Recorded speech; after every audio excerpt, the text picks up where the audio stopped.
سلام دوستان، من پدرامم. طبیعتا خیلی خوشحالم دارم جمعتون بازی میکنم. واقعا حال میده تو این جمع بازی کردن. یه مدلی یادات خودمون تو ایران بازی میکنیم، اینجور جمع برای من جذابه بازی کردن توش. خیلی خوشحالم که لطف کردین، دعوت کردین، زحمت کشیدین. خیلی خوشحالم که در کنار تک تکتون بازی میکنم.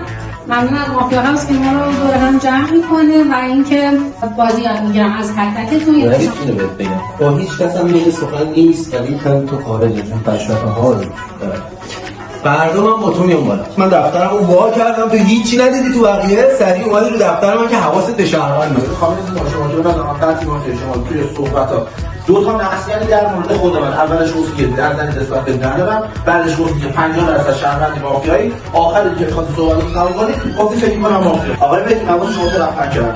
فهمیدی من مافیا اوایل دارم که فکر کردم این خانم زیبایی مافیا، این آقای بهتی هم به نظر من مافیا، آقای پارسا، آقای پدرام. من قطعی شهروندم، به من تارگت نزن بازم خراب. شهروند تو اصلا فرصت دیالوگ نداشتی. با من حالا داشتی چون که من خودم ولی با پدرام و محمد که اصلا فرصت دیالوگ نداشتی. به نظر من سایت همونجاست بین مهدی نمیر و مافیا قطعی. شما رو تارگت کردم، شهروند نزدم، چون پلیر تاپ هستی گفتم با آز 50-50 بزنم تا برآیند بازی برای من مشخص بشه. آقای پدرام من شکلات شهروندی که به من میدید نمیتونم بپذیرم، چون هنوز برآیند بازیتون برای من مشخص نشده. اون آقای محمد لوری که توی دفاعیش شده ممنونم. ببین آقای علی سلطانی، آقای سینا، شما اصلا هیچ توجهی نسبت به دو نفر قبل من نکردید. خانم زیبا بهشون تارگت زد و یه جور به نظر من سوتی داد، چون ایشون اول یه تارگت 100% روی آقای نوید زدن، یا سفیدش کردن گفتن نه به نظر من 50-50 اینطوریه. یعنی سعید که واقعا نوار خالی پر کرد. شما این محمد نوری شما چه حرفی در مورد من میزنه؟ منو مثلا مافیا داری؟ من دو تا فکت از بین اینا گفتم، یه فکت در مورد آقای نوید گفتم، یه فکت هم در مورد خانم زیبا گفتم. این خانم زیبا بلند شده سردست به نوید تارگت زده. خب قاعده‌اش این بود که تو اگه تارگت نوید دیگه به زیبا تارگت نزنی دیگه. درسته؟ آره درسته. ببین نوید تو که به قطع مافیایی چیکار به لایک مهدی داشتی که اینجا مثلا موضوع مشخص کنه؟ امروز که تو یه پای رایگیری هست، من رای یک رو بهت میدم، دفاع خوب نکنی تو هم میکشم.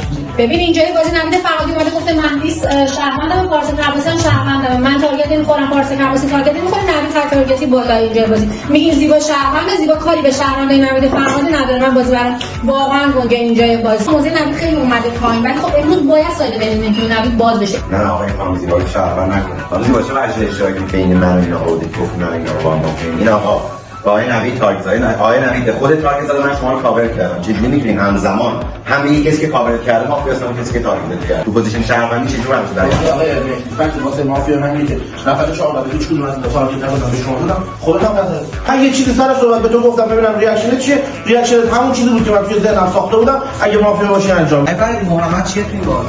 محمد اونو نوعات شهروند کرده، تو رو داره میگه مافیایی دیگه. اصلا نمیفهمم تو یه اتهام محمد نداری تو این بازی. تو الان معتقدی اون ترپ بوده یا اتهام بوده؟ اگه ترپ بوده که نمیتونی بهش اتهام بزنی. تو الان لایک میدی مهدیس؟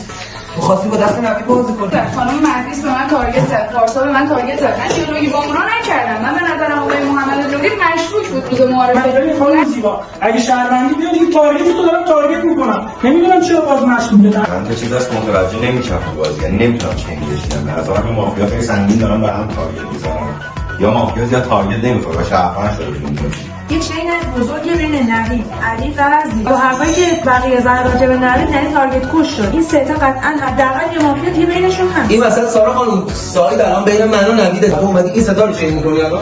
اینجای بازی به من و نوید فرهادی شب باشی رنگ نمیدی. هیچ جوری نوید فرهادی و من نمیتونیم مافیا باشیم. ببین سارا که اینجا مافیا صد میشیم تو. آقای پدرام، آقای نوید و من بازیتون بمبا میشه. با ما سه تا میشه. ما سه تا شهروند میشیم. بین این دو نفر 100% اگه جفتشون مافیا نباشن 100% یکشون مافیاست. آقای محمد، آقای پارسا و سارا دو تا مافیا بین ایناست. اگر از این میشه بسیارید اون شخص سارا شما چجوری نظر نمیدید؟ این همه اولا همه سوال می‌کنید نمی‌دونید چجوری نظر نمیدید بین نوید و مهدی؟ آره سارا بفرمایید. مطمئنم پدرام شهر که میتونه بازی کنم دیگه شو مافیایی دیگه. تو دست قبل من شهرت بودم، یه دست اصلا صحبت نکردم گفتم مافیا. من بودم شهر دوستان، من شهر سارا بازم سال تو بچیدی. علی اومد اون برای تو نه تارگت زدی به خود نوید نه به من بود. علی تو که تارگت هم بودی روز اول. ولی کم که شهر بدون با من و شهر. آقای پدرام، آقای نوید اینجای بازی سایت واسه در اومده. 6 نفر به من رای دادن. توشون دو تا مافیا نمیشه. سارا 3 تا دونه رای میاره. امکان نداره این چیزی.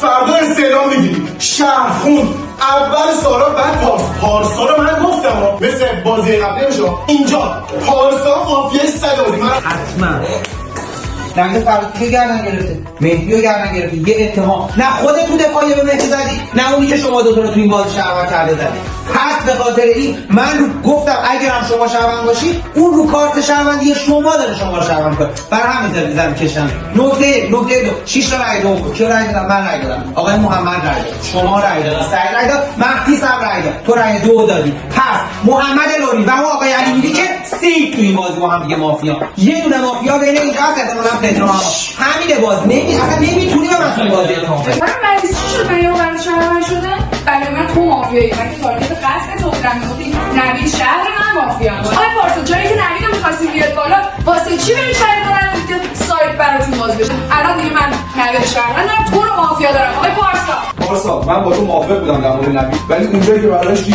محمد میگفت من جفتمون رو با هم مافیا خوندی واقعا نمی‌گنجه یه سری فکت‌ها بود که من فکتی شناخت ما بچه‌ها بازی کردم میشناسم تو من اینو می‌فهمیدی به این شاته فقط از تو برمیاد خانم زیبا و پارسایی که تو رو تارگت نمی‌کنه منو علی نیرو چنین می‌کنه مگه مافیا نیست دیگه مافیاست پس من تو رو امروز گردن می‌گیرم پارسا به ساید من امروز میره به زیبایی من قدم یه نبید فرهادی رای داده نمیده بالا 4 نفر دیگه اومدن بالا آقای پدرام الان باید برسه به مافیای نبید فرهادی دیروز نبید فرهادی با مهدی خواسته سایت باز کنه مهدی رفت بیرون شهروند بوده الان نبید فرهادی یا باید بلنشه زیبا رو گردن بگیره به گردن من زیبا باید ببینید چون اصلا کارم نمی‌کنه شما هم شهروندش دارید اینجا بازی پس من میتونم نبید فرهادی پدرام با هم دیگه یار ببینم من پارسا رو خارج از اینکه هر کسی مافیا پارسا مافیا دارم چیزی که قرارش با آقای نوید چنین کنن که شما چنین کنید چون دیروز فهمیدی آقای نوید رو باید بهش فضا بدی نباید بهش رای بدی دیگه یه نفر داشته صفر کاورش می‌کرده برای چی رای بدی چیزی رو اما تا نمی‌شه رو این نوید دیگه شهروند بشه نمی‌شه من یه شهروند مساوی می‌کردم من امروز دفعه خودم مساوی سخته بود چون الان چهار تا مافیا بازی رای علی که به نظرم سیف مافیا بازی من هر چه می‌چینم رای علی سیف مافیاست محمد تو که قطعی مافیا احتمالاً پدرام یارته یه دونه اینا علی میریسه وقتی که میگه آقای محمد و آقای علی با هم میتونن مافیا باشن اصلا به نظر من از بیس سوراخه آقای پدرام من با کی چرا با این مهدی چرا که دیروز زیر پای من کشید